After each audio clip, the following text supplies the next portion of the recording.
Meu nome é Comandante Emily Carter, da Marinha dos Estados Unidos. No dia do meu casamento, havia 142 convidados, mas nenhum deles era da minha família. Quando as portas da igreja se abriram, a luz do sol iluminou o corredor como um holofote. O órgão começou a tocar e todos se viraram, com sorrisos, cochichos e câmeras. Porém, os 3 primeiros bancos, reservados para meus pais e meu irmão, permaneceram vazios, enfeitados com fitas brancas que ninguém tocou. Caminhei sozinha até o altar. Não houve braço paterno, nem passo guiado, apenas o som dos meus sapatos no mármore e minha respiração controlada. Anos de liderança me ensinaram a manter a postura sob pressão, mas quando olhei para aqueles lugares vazios, algo dentro de mim vacilou. Então, mirei meu olhar em David, o homem que me esperava. Ele sorria, sereno, com a calma de quem trabalha construindo motores. David nunca serviu nas Forças Armadas, mas compreendia disciplina, estabilidade e coragem silenciosa.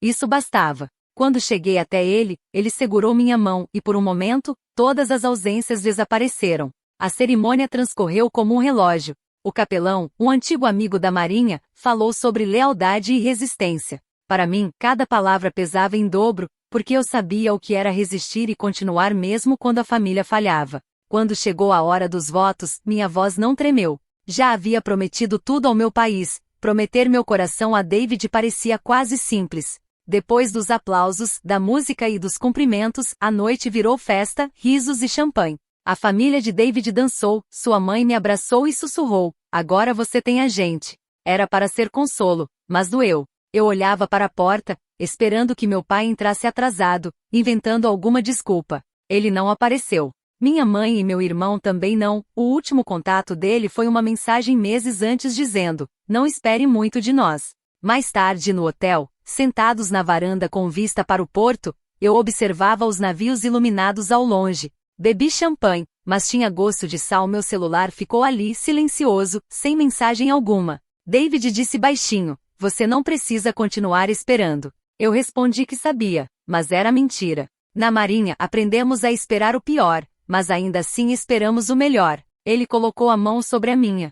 Família não é quem deveria aparecer, é quem aparece. Sorri, mas quando ele desviou o olhar, meus olhos se encheram de lágrimas que não deixei cair. Na manhã seguinte, a luz invadiu o quarto. Eu estava sentada perto da janela, ainda com o hobby de seda do hotel, olhando o porto calmo, como se nada pudesse machucar. Até ver o convite que ainda estava sobre a mesa, endereçado ao Sr. e Sra. Thomas Carter e família. Intacto. Passei os dedos sobre as letras, dobrei o papel e o guardei dentro do meu uniforme. Algumas lembranças precisam doer, para mantermos a verdade viva. Passamos a semana viajando pela costa, visitando estaleiros e pequenas cidades. David adorava conversar com desconhecidos. Eu adorava observá-lo, como se cada pessoa tivesse uma história que valia ouvir. Por um tempo, esqueci minha família.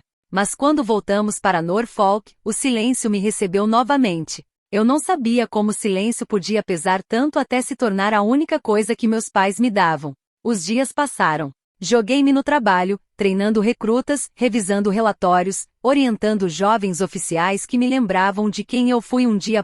Disciplina era mais fácil do que a dor. Ainda assim, à noite, quando David adormecia, eu rolava fotos antigas no celular. A formatura do meu irmão, o jantar de aniversário dos meus pais, o dia de ação de graças antes da minha primeira missão. Em todas as imagens, eu estava de uniforme, sorrindo demais, esforçando-me demais. Às vezes me perguntava se foi ali que eles começaram a me ressentir, quando minhas conquistas se tornaram um espelho do que meu irmão não era. Eu nunca desobedeci meu pai enquanto crescia. Ele era diretor de escola, rígido, respeitado, orgulhoso. Quando anunciei que me alistaria, ele disse: "As Forças Armadas não são lugar para uma garota." Quando voltei como oficial SEAL condecorada, ele disse: "Não deixe subir a cabeça." Quando fui promovida, ele não disse nada. Então talvez eu devesse ter esperado aqueles assentos vazios. Talvez esse fosse o último ensinamento dele, o silêncio como punição. Certa noite, tentei ligar para ele. O telefone tocou 2 vezes antes da caixa postal. Deixei uma mensagem simples: "Oi, pai. Só queria dizer que o casamento foi bem. Estou bem." Desliguei antes que minha voz vacilasse. Dias depois, recebi um cartão de um colega da Marinha que esteve lá. Ele escreveu: Você se manteve mais firme caminhando sozinha do que muita gente com um exército ao lado. Aquela frase ficou comigo. Não foi orgulho que senti, apenas a confirmação de que eu não tinha imaginado a solidão. David encontrou o cartão na minha mesa e leu em silêncio. Você realmente caminhou sozinha, né? Sim, respondi, e acho que vou continuar. Ele balançou a cabeça. Não, você não vai. Você tem a mim. Você tem uma casa. Pela primeira vez, eu acreditei.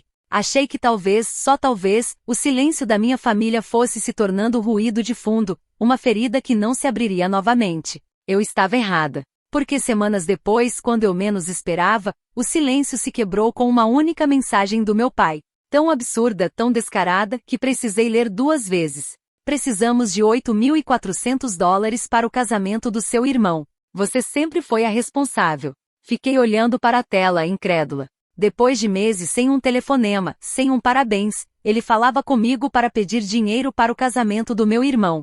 David olhou por cima do meu ombro. Você só pode estar brincando. Não, respondi, é real. Coloquei o telefone na mesa e soltei uma risada curta, amarga, quase histérica. Não era humor. Era descrença em voz alta. David perguntou, o que você vai fazer? Olhei para o celular por um longo tempo. Depois peguei-o, abri o aplicativo do banco e enviei exatamente $1. A mensagem dizia, melhores votos. Em seguida, bloqueei o número, virei-me para David e disse, troque as fechaduras amanhã. Ele apenas assentiu. Porque na nossa casa, silêncio não era mais ameaça. Era paz. Na manhã seguinte, eu meio que esperava alguma reação do mundo, uma ligação, um escândalo, um tumulto, mas o céu permanecia calmo e cinza sobre Norfolk. David saiu cedo para o trabalho, com o café na mão, e beijou minha testa como se nada tivesse acontecido. Sentei-me perto da janela com o laptop aberto, fingindo revisar um relatório, mas meus olhos sempre voltavam para o telefone na mesa. O número bloqueado parecia zombar de mim. Meu pai tinha me ensinado a ser obediente, disciplinada, mas esqueceu que disciplina funciona nos 2 sentidos. Ao meio-dia, eu o desbloqueei. Não porque queria falar, mas porque o silêncio já estava fazendo barulho demais. 2 minutos depois, uma nova mensagem apareceu. Engraçadinha. Não pensei que você seria tão mesquinha. O casamento do seu irmão é mês que vem. Não nos envergonhe de novo. Li 2 vezes. Mesquinha. Essa palavra doeu mais do que eu esperava. Não pelo insulto, mas pela crueldade casual, como se tudo entre nós tivesse sido reduzido a uma cobrança. Eu escrevi uma dúzia de respostas antes de apagar todas. Cada versão parecia pequena demais ou raivosa demais. Então me lembrei de algo que meu instrutor de treinamento básico disse uma vez: o silêncio é a resposta mais alta ao desrespeito. Desliguei o telefone. Naquela noite, David chegou em casa e me encontrou polindo minhas medalhas, algo que eu não fazia desde antes do casamento. Você está bem? Ele perguntou com suavidade. Só mantendo-as limpas. Ele se apoiou no batente da porta. Você não precisa provar nada para ele. Eu sei, respondi. Não estou provando para ele. Estou provando para mim mesma que tudo isso, apontei para as fitas e insígnias, não foi desperdiçado com alguém que não consegue enxergar além do próprio orgulho. David sorriu de leve. Para alguém que já esteve em combate, você é péssima em desviar de minas terrestres. Ele não estava errado. As semanas seguintes ficaram estranhamente mais leves. Joguei-me no trabalho, planejando treinamento físico às 5 horas. Minha unidade tinha uma nova turma de recrutas, e seus olhos cheios de expectativa me lembravam de quem eu fui um dia. Ansiosa, ingênua, acreditando que medalhas poderiam consertar aquilo que a família quebrava. Uma tarde, eu estava saindo de uma reunião de logística quando o subchefe Ramos, meu segundo em comando, me parou no corredor. Senhora, ele disse com cuidado, eu vi seu pai na cidade semana passada. Eu congelei. Como assim?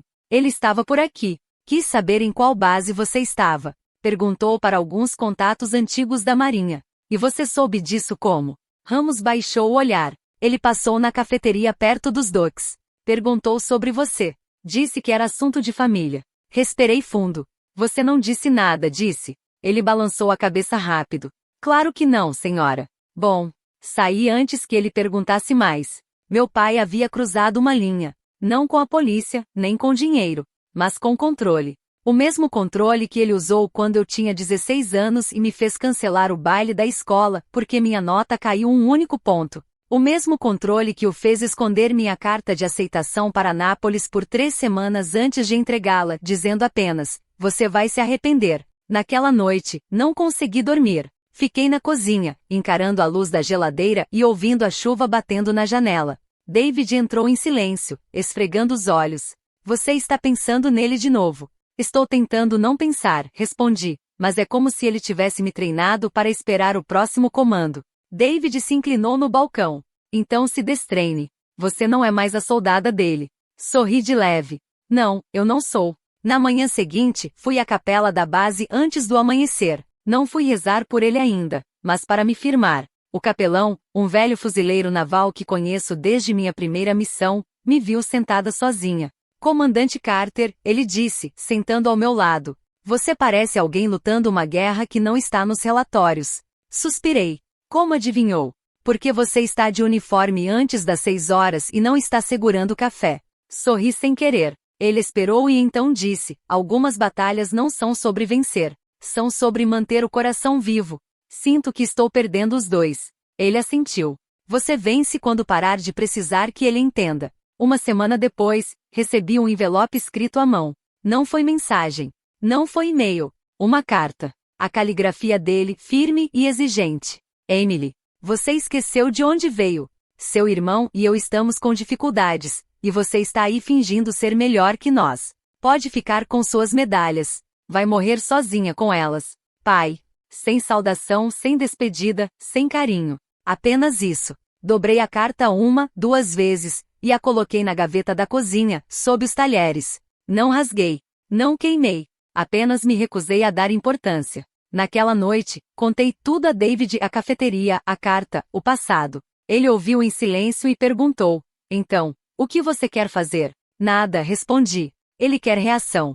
Eu vou dar distância." David assentiu, mas seu olhar ficou sério. "Distância só funciona se os dois lados param de avançar." "Como assim?" "Ele já veio até você uma vez. E se vier de novo, mais alto?" As palavras dele ficaram no ar. 2 dias depois, enquanto eu finalizava um relatório de treinamento, meu telefone vibrou. Número desconhecido. Atendi por reflexo. Uma voz firme falou: "Aqui é o oficial Grant, da polícia de Norfolk. Estamos na porta da sua residência com um senhor chamado Thomas Carter. Ele diz ser seu pai." Meu estômago afundou.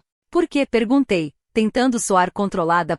"Ele está registrando um furto doméstico", disse o policial com cautela. "Afirma que você retirou dinheiro da família sem consentimento. Queremos apenas esclarecer." Fechei os olhos. "Fiquem aí. Estou indo." Quando cheguei 20 minutos depois, o vento ainda carregava o eco das sirenes. Meu pai estava entre 2 policiais, braços cruzados, rosto vermelho de tanto gritar. David estava perto da varanda, calmo, observando. Quando meu pai me viu de uniforme, sorriu com arrogância. "Finalmente decidiu aparecer, comandante." Dei um passo lento à frente. "Você trouxe a polícia para a minha casa. Você roubou de sua família." Ele gritou. "Quero o que é nosso." Olhei para os oficiais. "Senhores, esse homem está confuso. Gostariam de ver o extrato da transferência de $1? Eles se entreolharam, tentando não rir. Um deles pigarreou. "Senhor", disse o mais velho ao meu pai, claramente houve um engano. A voz do meu pai falhou. "Ela é ingrata." "Chega", cortei, no tom de comando que atravessa qualquer ruído. Os policiais se endireitaram no mesmo instante. David se aproximou. "Senhor, acho melhor o senhor ir embora agora." Os policiais o conduziram até a viatura. Antes de entrar, ele virou-se e gritou: "Você acha que seu posto te dá razão?" Olhei diretamente para ele. "Não, pai. Só significa que eu conquistei a minha paz." Naquela noite, após a polícia ir embora, David me encontrou sentada à mesa, as mãos ainda trêmulas. "Você está bem?" ele perguntou. "Estou", respondi. "Acho que finalmente estou." Às vezes, é preciso ouvir sirenes na porta da sua própria casa para perceber que você não é quem perdeu o controle. Na manhã seguinte, acordei antes do amanhecer. O céu sobre Norfolk ainda era azul escuro, com cheiro de mar e asfalto molhado. David dormia ao meu lado, respiração lenta. Eu não conseguia descansar. Vesti meu uniforme e saí. A varanda ainda estava úmida, marcada pelas botas da noite anterior. A voz do meu pai ecoava: "Você acha que seu posto te dá razão?" Aquele tom amargura misturada com controle, era o mesmo que me acompanhou a vida inteira. Mas pela primeira vez, eu tinha respondido como igual,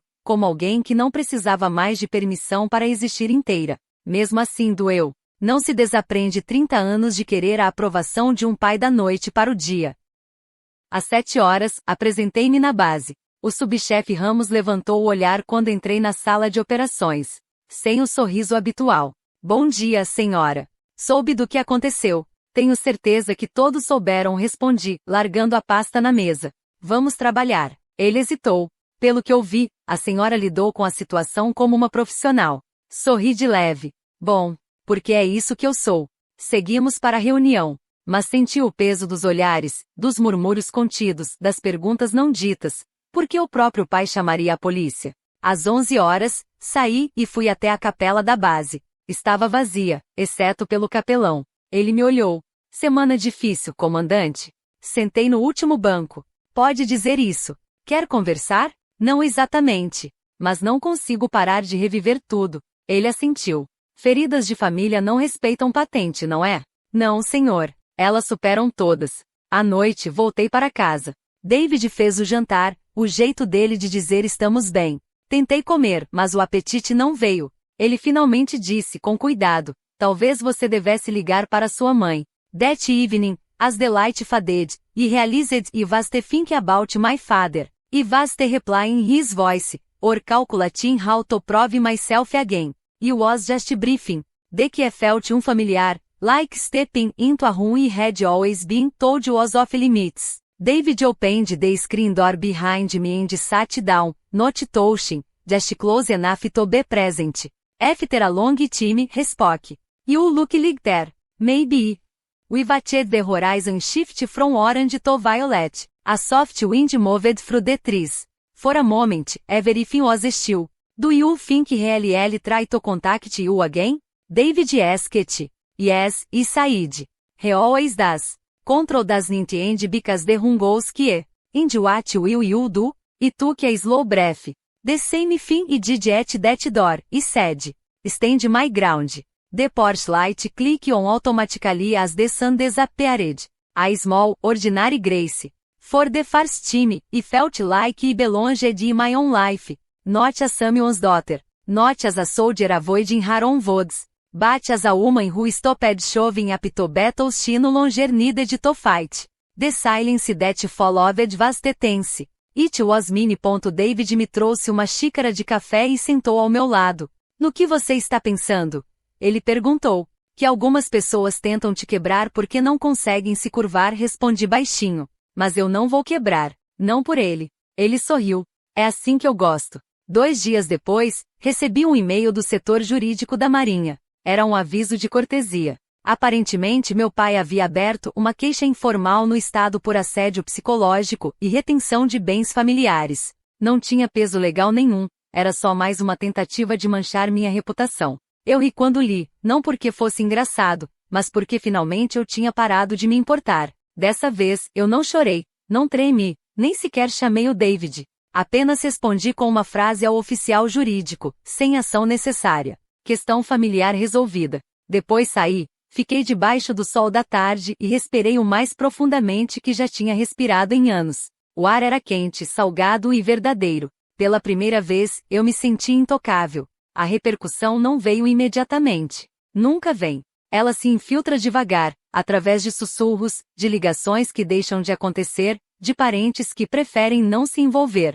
Cerca de uma semana após o incidente com a polícia, percebi que minhas redes sociais tinham ficado em silêncio. Minha prima deixou de me seguir. Uma tia, para quem eu sempre enviei cartões de Natal, postou algo vago sobre filhos arrogantes que esquecem de onde vieram. Eu não precisava ser marcada para saber de quem ela falava. Depois vieram as ligações, não dos meus pais, mas de pessoas que compartilhavam o sobrenome deles. Emily, querida, talvez você devesse ligar para o seu pai, disse minha tia Carol certa manhã. Ele passou por muita coisa. Eu engoli uma risada amarga. Eu também. Mesmo assim, ela disse com a voz suave, mas cheia de julgamento, ele é seu pai. Exatamente, respondi. E pais não chamam a polícia para as próprias filhas. A linha ficou em silêncio. Depois, um suspiro. Você é orgulhosa demais, Emily. Igual a ele. Aquilo doeu porque era verdade. Na base, a tempestade chegou de outras formas. O suboficial Ramos começou a receber ligações estranhas, pedindo confirmação do meu histórico de serviço. Alguém, e eu não precisava adivinhar quem, estava tentando cavar minha carreira. Um dia no almoço, um jovem alferes sussurrou: "Senhora, meu pai viu algo no Facebook. Disse que a senhora rompeu com a família depois de ficar rica." Eu o encarei com firmeza. "Acredite em tudo que lê online, alferes?" Ele corou. "Não, senhora." "Ótimo", respondi. "Então volte ao trabalho." Mas quando ele saiu, a dor veio, silenciosa. Rumores conseguem ultrapassar até o soldado mais preparado. No fim de semana, David sugeriu que fossemos dar uma volta para clarear a cabeça. Preparamos sanduíches e seguimos para Virginia Beach. Era primavera, calor suficiente para corredores e turistas, mas ainda silenciosa para pensar. Caminhamos pelo calçadão, o oceano brilhando sob um sol suave. David comprou limonada para nós e disse: "Sabe qual é o seu problema, comandante?" Eu ergui a sobrancelha. "Cuidado, marinheiro." Ele riu. "Você passou a vida tentando vencer guerras que não podem ser vencidas. Seu pai não é um inimigo para derrotar. Ele é uma tempestade que você precisa atravessar." Dei um gole. "Tempestades ainda causam estragos." "Sim", ele disse, "mas você não culpa a chuva por ser chuva." Fiquei olhando o horizonte por um longo tempo. Ele costumava ter orgulho de mim, sabe? Quando fui aceita em Anápolis, ele me chamava de desbravadora. David assentiu.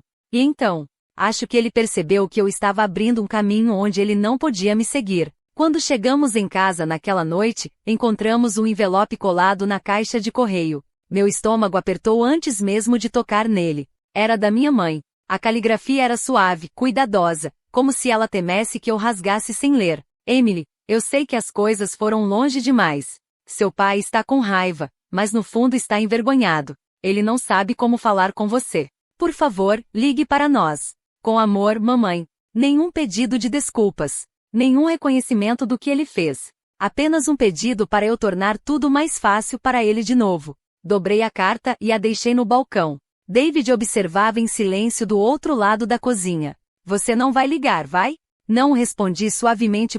Eu não ligaria até ele dizer as palavras que esperei ouvir por 30 anos. "Estou orgulhoso de você." Mas eu sabia que ele não diria. Voltei a me refugiar no trabalho. Peguei turnos extras, me ofereci para as escalas noturnas. Quando você está cercada por ordem e hierarquia, a dor parece administrável. Você pode catalogá-la, organizar, controlar. Mas à noite, quando eu chegava em casa, o silêncio ficava mais alto. David tentava preenchê-lo com carinho, jantares, filmes, piadas discretas, mas eu estava longe demais dentro de mim. Uma noite, ele disse: "Eu me casei com uma mulher da Marinha, não com um fantasma." Aquilo me paralisou. "Eu estou aqui", respondi. Ele balançou a cabeça. "Não, você ainda está naquela casa com ele. Anda como alguém esperando permissão para respirar." "Eu não estou." "Então respira, Emily. Pela primeira vez, vive como se ele não tivesse o direito de escrever o seu roteiro." Afastei o rosto, piscando rápido. "Isso é mais difícil do que parece." "Eu sei", ele disse suavemente. "Mas se alguém pode fazer isso, é você." Dias depois, recebi uma ligação do RH da base. "Comandante Carter", disse a oficial, "recebemos uma carta anônima alegando má conduta com finanças familiares. Sabemos que é falsa, mas precisamos informá-la." Eu quase ri.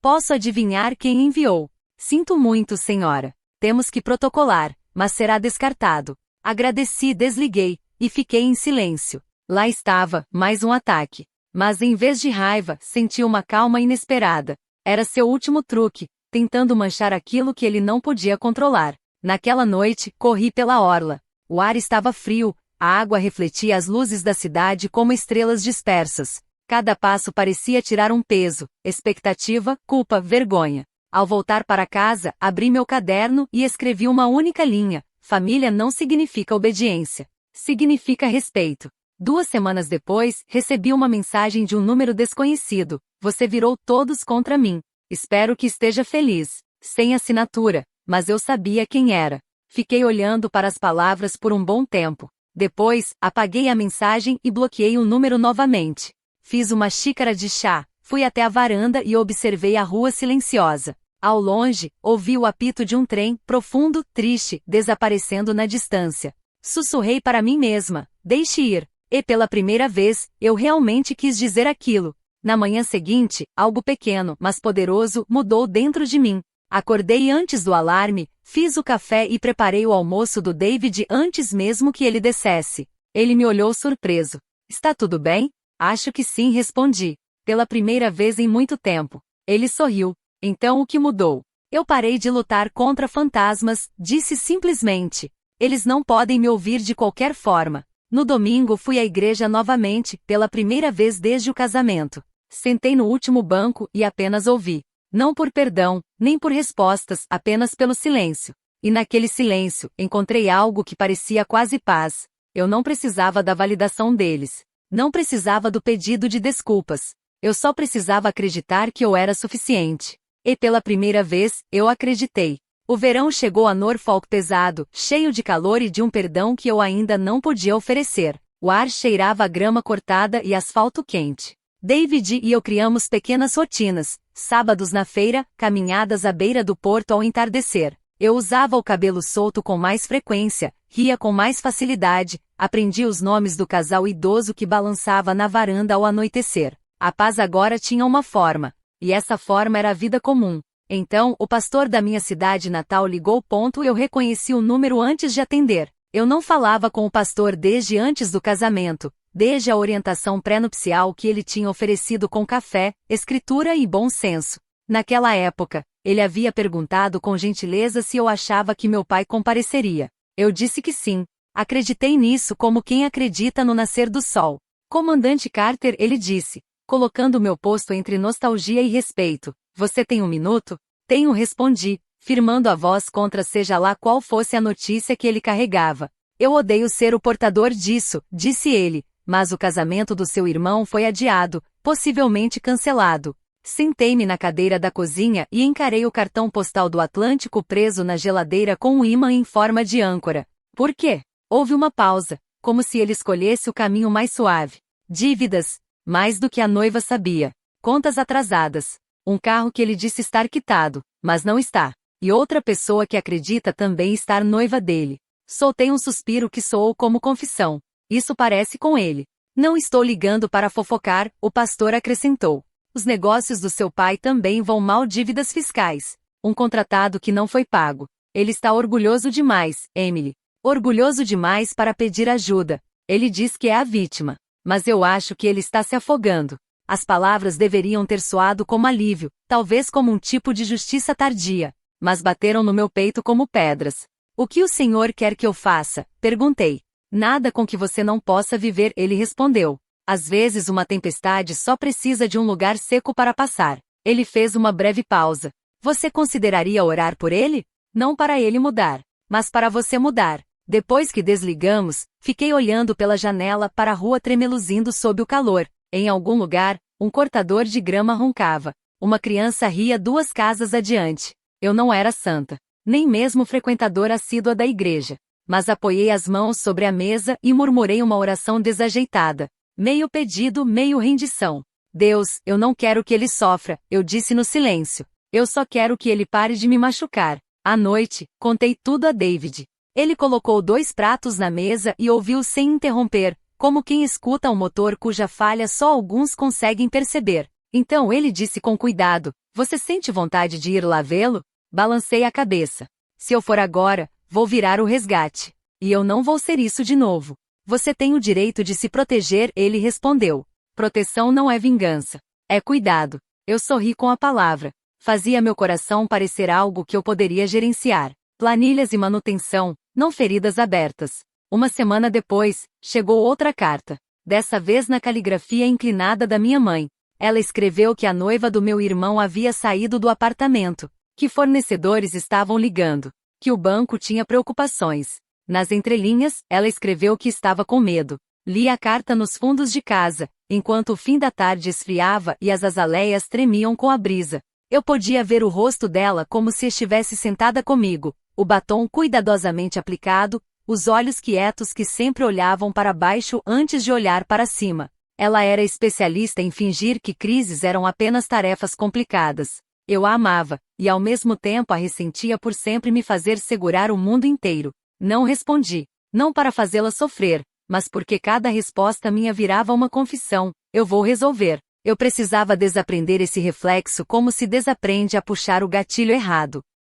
Os dias passaram. Os verões em Norfolk traziam tempestades ritmadas. Gotas grossas, trovão rápido, vapor subindo do asfalto logo depois. Um dia, corri na chuva e lembrei de um verão há 20 anos, quando meu pai me deixou ajudar a arrumar a cerca atrás de casa. Ele me entregou o cavador de buracos como se fosse uma espada cerimonial. Mantenha a linha reta, ele disse, apontando para a corda esticada entre dois cantos. O ar cheirava a madressilva e terra molhada. Lembro das mãos grandes dele segurando firme o poste de cedro enquanto nós compactávamos a terra ao redor. Ele me ensinou a olhar o nível, a ler a bolha, a corrigir uma leve inclinação. Quando terminamos, ele enxugou a testa com o dorso da mão e observou o que havíamos feito como um rei avaliando seu território. Então olhou para mim, não através de mim, não além de mim, e disse: "Bom, vai aguentar." Sentei-me na calçada em frente à nossa casa em Norfolk, encharcada de chuva e lembrança, e chorei pela menina que acreditou que aquela frase significava que eu iria aguentar tudo.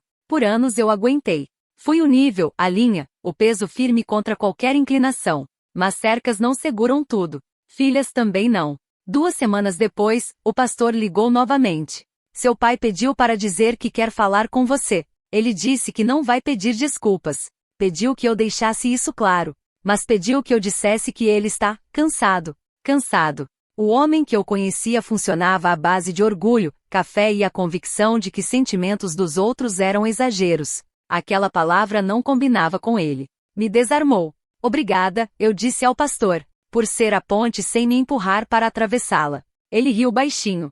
Pontes só ficam de pé. As pessoas decidem se atravessam. Algumas noites eu sentia vontade de pegar o carro e dirigir até lá. De ficar diante do meu pai na cozinha onde eu fazia tarefa enquanto ele corrigia provas. Eu poderia contar dos recrutas que eu estava treinando, da garota do Kansas que bateu o próprio tempo, do rapaz do Maine que ligava para a avó antes do recolher. Eu poderia mostrar que construí uma vida firme e gentil. Poderia pedir que ele se orgulhasse de mim, só uma vez. Mas escrevi apenas um cartão postal, o farol de Cape Henry, um risco branco contra o azul. No verso escrevi, pensando em você. Não assinei. O amor não deixou meu endereço de volta. Enviei para minha mãe. Eu sabia que ela mostraria a ele. E sabia que ele não saberia o que fazer com uma mensagem que não trazia instruções. Um mês depois, a notícia chegou do jeito que quase tudo chega agora, de terceira mão, no meio de um dia qualquer. Uma prima escreveu dizendo que o casamento do meu irmão havia sido oficialmente cancelado. Ele está mal, ela disse. Não pisa nele agora. Olhei para a tela, sem sentir triunfo nem alívio. Apenas um cansaço profundo por um garoto que cresceu acreditando que alguém sempre iria pagar a conta. Herdamos o mesmo livro de dívidas, o dele escrito em atrasos, o meu, em obrigações. Talvez fossemos a mesma lição em 2 línguas diferentes. Naquela noite, David me encontrou dobrando roupas com um cuidado furioso, o tipo que vem do luto contido. Ele tirou uma camisa das minhas mãos e disse: "Deixa amassar." Eu ri e o som me surpreendeu. Depois perguntei: "Você acha que eu estou sendo dura?" Ele balançou a cabeça. "Acho que você está aprendendo a colocar seu coração onde ninguém possa pisar nele." Sentamos no chão, cercados por toalhas dobradas como pequenas barricadas macias. A casa estava quieta. Até o relógio parecia respirar mais devagar. Antes de dormir, fui até a varanda. O céu de Norfolk estava limpo, estrelas cortantes. Ao longe, ouvi o som grave de um navio longo seguro. Fechei os olhos e imaginei de novo aquela cerca, a bolha encontrando o centro, o poste de cedro assentando na terra. "Aguenta", eu sussurrei para mim mesma. "Você aguenta." E pela primeira vez, aguentar não significava carregar o peso de ninguém. Significava permanecer onde eu havia me plantado. Deixar a tempestade passar. Não como punição, mas como clima. Quando voltei para dentro, David já dormia. Um braço estendido sobre o meu lado da cama, como uma promessa. Deitei-me suavemente e ouvi sua respiração até que a minha se ajustasse à dele. Em algum ponto entre o despertar e o sono, fiz uma oração silenciosa que não pedia vitória nem desculpas, apenas o tipo de misericórdia que se parece com sabedoria. Se há um aprendizado que os americanos mais velhos entendem, é que algumas lições chegam devagar e permanecem para sempre. A minha tinha limites. O amor veste botas de trabalho. O perdão não é deixar a raiva escolher seu caminho. E a honra, a verdadeira honra, nem sempre saúda, às vezes, simplesmente se recusa a voltar. Era final de setembro quando o telefone tocou. Quase não atendi. O código de área da Virgínia não me era familiar. Eu estava no meio de polir um relatório para a revisão do comando, meio ouvindo o zumbido do ventilador de teto. A voz do outro lado era calma, mas firme. Comandante Carter, aqui é o Pastor Lewis. Meu coração desacelerou. O ar no quarto ficou mais denso. Sim, pastor, disse com cuidado. Faz tempo. Ele hesitou, então continuou. Seu pai está no hospital. Insuficiência cardíaca. Ele está estável por enquanto, mas é sério. Por um momento não disse nada. Eu já havia imaginado essa ligação em noites ruins, quando a raiva se misturava à pena, quando via velho e arrependido. Mas imaginar e ouvir eram duas guerras diferentes. Qual o hospital? Perguntei. Saint Mary's, em Richmond. Irei, disse automaticamente. Quando desligamos, fiquei imóvel por muito tempo. David me encontrou assim, mãos nos joelhos, olhando para o nada. Quem foi? O pastor, respondi. Meu pai está doente. Ele me olhou cautelosamente. Quer que eu vá com você? Balancei a cabeça. Não, essa eu preciso enfrentar sozinha. A viagem até Richmond durou 3 horas. Não liguei o rádio. Apenas ouvi os pneus cantarem no asfalto, junto ao som da minha própria respiração. As árvores de outono desfocavam-se em faixas de ouro e ferrugem, como se o mundo tivesse decidido se vestir para algo solene. Quando cheguei ao hospital, o ar cheirava a antisséptico e tomilho. Uma enfermeira me conduziu por um longo corredor. As luzes fluorescentes zumbiam suavemente acima, fortes demais, limpas demais. Minha mãe estava lá, sentada em um canto, segurando um copo de papel com café já frio. Parecia menor do que eu lembrava, como se a dor tivesse pressionado seus ombros por anos. Quando me viu, os olhos se arregalaram. Emily, oi mãe. Ela se levantou, mas não sabia se me abraçava ou pedia desculpas. No fim, apenas tocou minha manga. Um compromisso de mãe entre amor e medo. Ele está dormindo, disse. Ainda não sabe que você está aqui. Assenti. Tudo bem. Virei-me para a cama. Meu pai parecia pálido, quase translúcido sob a luz forte. Os tubos, os monitores, o sobe e desce superficial do peito, tudo fazia parecer pequeno, humano demais. Por um longo momento, apenas fiquei ali. Aquele era o homem que construíra cercas, regras e hierarquias. O homem que me ensinou a saudar antes mesmo de vestir uma farda. O homem que um dia me disse que lágrimas eram o que acontecia quando pessoas fracas ficavam sem palavras. Agora ele estava em silêncio, e eu também não tinha palavras. Naquela noite, fiquei em um motel próximo. O ar-condicionado tremia como se estivesse assombrado, e eu permaneci acordada olhando para o teto rachado. Por volta da meia-noite, minha mãe ligou. Ele acordou, sussurrou. Perguntou por você. Cheguei lá em 15 minutos. Quando entrei no quarto, ele ergueu o olhar. Sua voz era fraca, mas clara. Não pensei que viria. Quase não vim, respondi sinceramente. Ele fez um leve aceno com a cabeça. Imagino. Ficamos nos encarando. 2 soldados em lados opostos de uma guerra. Nenhum dos dois queria lutar. Finalmente ele disse, você ainda está em farda. Sempre respondi. Ele sorriu fraco.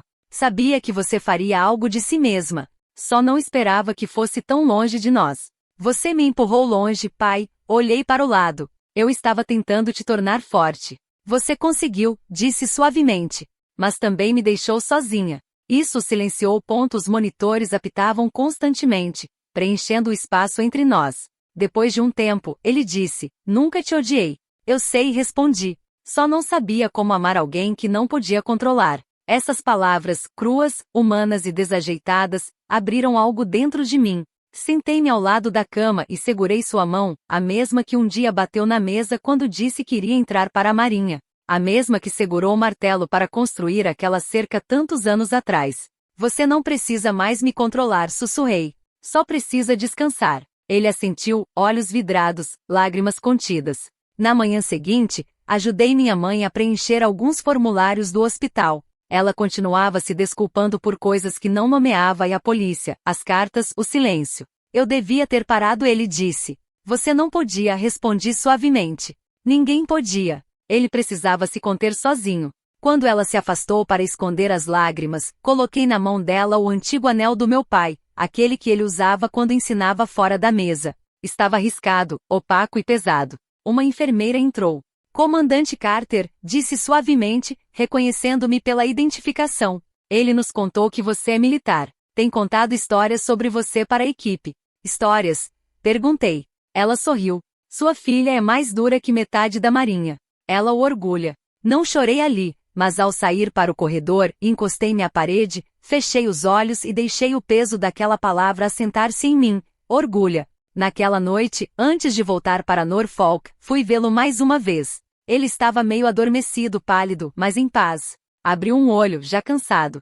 Voltarei, disse. Não se preocupe se eu não conseguir, murmurou. Já disse o que precisava. Sorri levemente. Você vai conseguir. É teimoso demais para desistir agora. Ele esboçou um sorriso, fantasma do velho pai. Você puxou isso de mim. Talvez, respondi. Mas aprendi a graça com a mãe. Ele assentiu, fechando os olhos. Isso é bom. Você precisará de ambos. A viagem de volta foi longa e silenciosa. No meio do caminho, parei perto de uma pequena capela à beira da estrada, aquelas igrejas rurais brancas que parecem guardar segredos. Entrei, sentei-me no último banco e sussurrei. Obrigado por me deixar aparecer antes que fosse tarde demais. Não sabia se falava com Deus, com o destino ou com a parte de mim que permaneceu com raiva por tempo demais. Talvez com todos os três. Quando saí, o sol já nascia. Dirigi o restante do caminho com sua luz iluminando a estrada. David me esperava na varanda com 2 xícaras de café. Como foi? Difícil, disse. Mas certo, ele assentiu. É assim que as coisas certas geralmente se sentem. Sentamos juntos, vendo o céu clarear. Pela primeira vez em anos, o silêncio entre meu pai e eu não ecoou. Simplesmente terminou. A primavera voltou a Norfolk no ano seguinte, suave e dourada. Os dogwoods floresceram cedo, e a base estava viva novamente com novos recrutas, todos nervosos, cheios de energia e fé de que o trabalho duro podia consertar qualquer coisa. Vi-me nos seus rostos. Vi também o quão errado eu estava ao pensar que força significava isolamento. 6 meses depois da morte do meu pai, ele havia atravessado o inverno tempo suficiente para uma última conversa, um adeus disfarçado de conversa trivial. Partiu em silêncio em casa com minha mãe segurando sua mão. Ela me ligou logo após o nascer do sol. Sua voz estava calma, quase formal. Ele se foi, Emily. Ele disse que te amava. Eu estava no porto, vendo um destroyer deslizar pelo mar. Lembro-me do cheiro de diesel e sal, das gaivotas cortando a manhã cinza. Quando a ligação terminou, apenas fiquei ali e sussurrei. Ventos favoráveis, pai. Não chorei. Não então.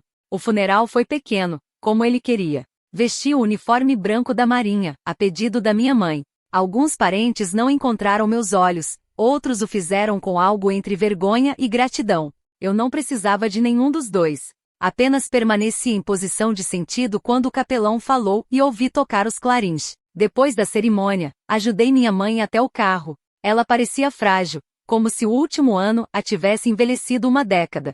Obrigada por ter vindo, disse ela. Eu precisava, respondi. Ele me ensinou a aparecer mesmo quando dói. Ela sentiu. Ele se orgulhava de você. Sabe, só não sabia como dizer. Eu sei, respondi. Eu disse por nós dois. Nos abraçamos de verdade, pela primeira vez em anos. Um mês depois, um pequeno pacote chegou à minha porta. Dentro havia um envelope com a inscrição para Emily, de papai.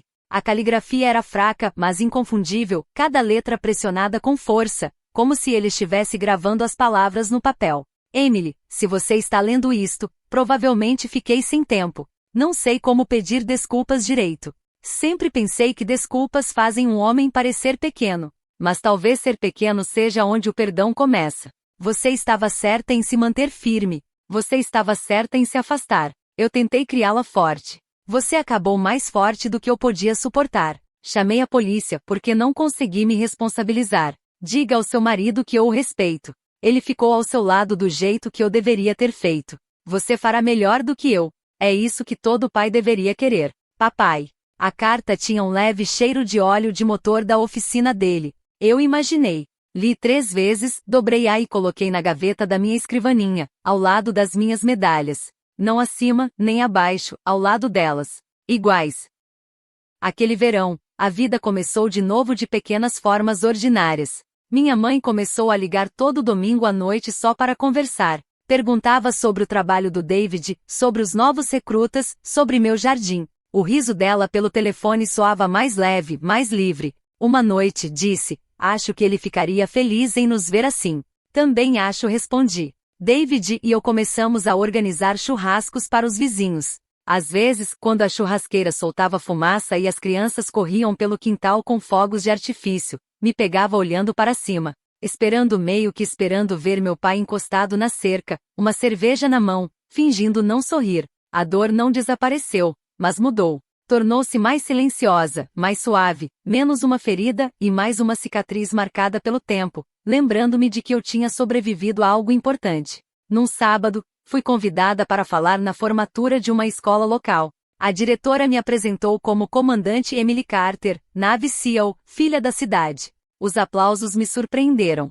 Quando subi ao púlpito, o ginásio cheirava a flores e cera de chão. Olhei para as filas de rostos brilhantes, esperançosos, aterrorizados com o que viria a seguir, e pensei no meu pai, assistindo-me uma vez de uma cadeira dobrável naquele mesmo ginásio. Respirei fundo. Quando eu tinha a idade de vocês pensava que respeito vinha de títulos, medalhas, conquistas. Eu estava errada. Ele vem de como você trata as pessoas, especialmente quando elas pararam de tratá-lo bem. Alguns de vocês vão sair de casa e descobrir que as pessoas que deveriam amá-los mais não sabiam como. Não carreguem essa raiva para sempre. Ela pesa. Aprendam a largá-la, mesmo que nunca peçam. Porque perdoar não é deixá-los vencer, é deixar-se descansar. A sala ficou silenciosa. Alguns pais assentiram.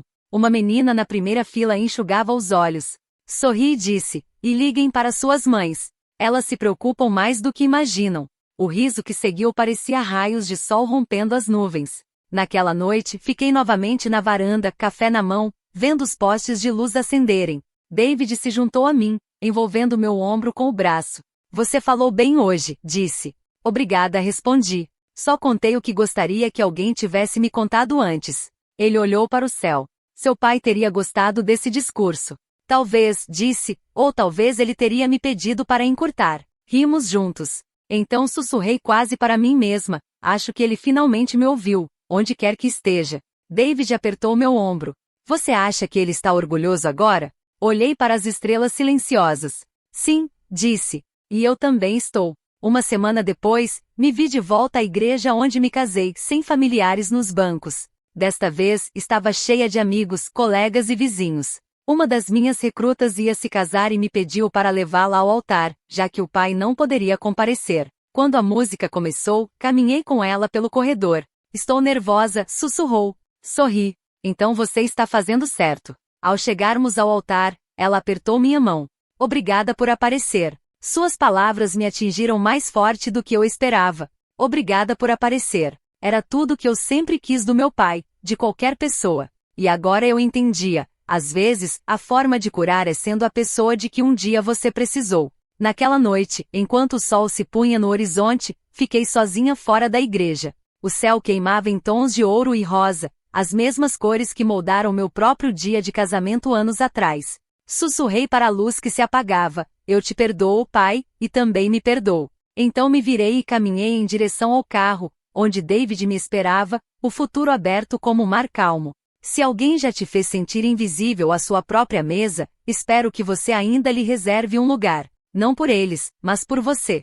Porque às vezes, o maior ato de vingança não é silêncio, distância ou força. É paz. E paz, meus amigos, também exige coragem.